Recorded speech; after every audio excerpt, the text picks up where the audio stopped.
लो भैया जूते। ये लड़की नहीं छक्का है क्या? रुको, गेट बंद करो गाड़ी का। क्या हो गया दामाद जी? क्या हो गया?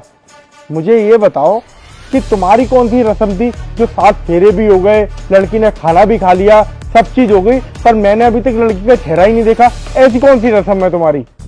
दामाद जी, हम जो लड़की को विदा करते हैं ना, तो वो अपनी ससुराल में ही घूंघट खोलती है। अरे पापा जी, चलो भैया नहीं देख सकते थे दुल्हन का मुंह, तो भाभी का मुंह मैं तो देख सकता था। मेरा तो फर्ज बनता है ना भाभी का मुंह देखने के लिए, पर मुझे भी मुंह नहीं दिखाया था रूम में। बोल दिया था आप ना कल देखना। नहीं बेटा, किसी को भी इजाजत नहीं है उसका मुंह देखने की। जब वो अपने ससुराल पहुंच जाएगी, उसके बाद उसकी मुंह दिखाई वहीं पर होगी। अरे हमने तो ऐसी रस्म कहीं नहीं देखी, हमारे भी बहुत सारे दोस्तों की शादी हुई है, तुम नई रस्म निकाल के लाओ। देखो सुनो, मैं जब तक इसको अपने घर नहीं ले जाऊंगा, जब तक अपना मुंह खोल के नहीं दिखा देगी। अरे ऐसा कुछ नहीं है, कुछ घंटों की तो बात है। घर जाके मुंह क्या सब कुछ देख लेना। चलो चलते हैं। अरे भाभी जी कैसी बात कर रही हो? तो भैया को ना अभी आपका मुंह देखना है। और भैया पता है, जब गोद भरवाई थी ना इन लोगों ने, तो ऑनलाइन गोद भरवाई थी वीडियो कॉल पे। सारा का सारा सामान घर पे मंगा लिया, तो सामान भी हमारे पास छोड़ देते। सारे काम ऑनलाइन ही होते हैं आजकल। तुम्हारे भैया ने भी ऑनलाइन पसंद किया था। मेरा फोटो देखकर, मेरा फिगर देख के समझ रहे हो? कुछ अपने भैया से। अरे चलो ना यार। अरे दामाद जी, कुछ ही घंटों की तो बात है, फिर तो आपके घर आ ही जाएगी। आप मुंह देख लेना, हमारी रस्म को खराब मत कीजिए।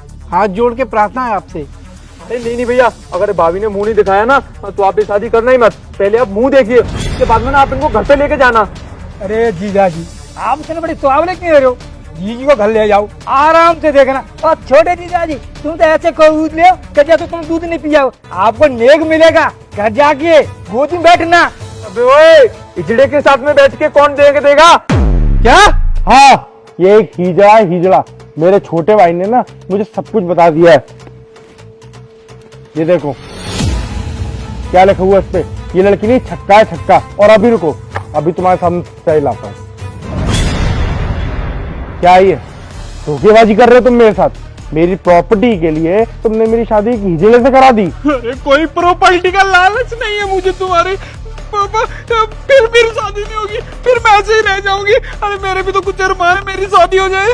इसमें मेरी गलती थोड़ा ही कि मैं जो भी हूँ, समझ रहे हो ना? अरे गलती तुम्हारी नहीं है, गलती मेरे घर वालों की है, जो उन्होंने 40 लाख रुपए देखे और चुपचाप से मेरा रिश्ता तुमसे तय कर दिया। और तुमने क्या किया? वीडियो कॉल पे कोई और लड़की बिठा दी और यहाँ पे शादी करके किसी और लड़की के साथ मुझे भेज रहे हो, क्योंकि तुम्हारे पास तो सारी फोटोग्राफ आ जाती। उसके बाद तुम मुझे धमकाते कि तू अगर डिवोर्स देगा तो हम तेरे पे केस कर देंगे, ये कर देंगे, वो कर देंगे। यही करते ना तुम? अरे शर्म आनी चाहिए तुम्हें।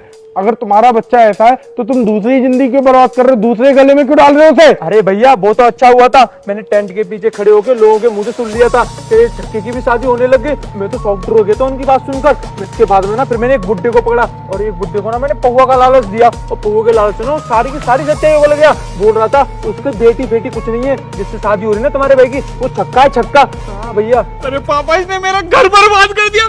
बसने से पहले घर उजाड़ दिया। मैं इसको बदुआ देती हूँ। कीड़े पड़ के मरे, सड़ के मरे। और तेरी शादी भी छक्के से हो, तब पता चलेगा तुझे एक छक्के का दर्द क्या होता है। पापा, मैं फिर कुंवारी रहेगी पापा। अरे बाहर में गया तेरा दर्द। कम से कम अगर तुम्हें शादी करनी है तो अपनी सच्चाई बता के तो करो। जिससे तुमसे शादी करनी होगी वो करेगा। आजकल होती नहीं है कि शादी समाज में ट्रांसजेंडर की, सबकी शादी होती है, पर ऐसे नहीं, धोखेधारी में नहीं होती। देखो सुनो अंकल जी, आपने ना मेरे साथ बहुत गलत किया है। मैं आपको पुलिस के हवाले से इसलिए नहीं कर रहा हूँ क्योंकि कहीं ना कहीं आपकी भी इन सब चीजों में मजबूरी है। आप ना चुपचाप से अपनी इस लड़की को लेके जाओ और यहाँ से दफाओ, निकलो यहाँ से। भैया बच गया, नहीं तो आप ये करते फिरते। तू करेगा ये। चलो।